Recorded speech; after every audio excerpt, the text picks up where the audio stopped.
Hello guys mga kabuhat, grabe kayong panahon dire sa baybay no, dire sa Luna. Kinakusugan kayo og hangin.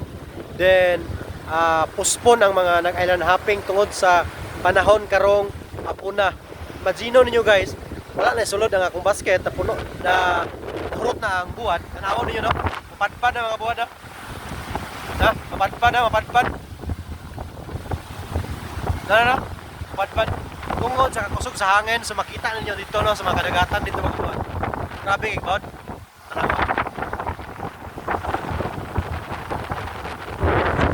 Grabe kay God mga kabuhat. So, ang mga turista ara sa daplin sa baybayon tungod kay wala sila ka island hopping ang uban kay tungod sa panahon. Grabe.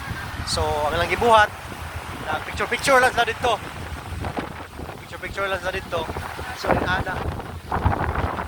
So, grabe kay hangin. Action ka og kapadpad. May ana ka ba? Nak. Patsina. So, amping ka rin makabuhat kung asa mo karon, hangin ang panahon. So, bantay mo sa mga kahoy, kahoy. Amping mo, likayan ninyo na, di mo magpatungod. Okay, Toski here. Ngata karon sa Bye Alona. Pabus!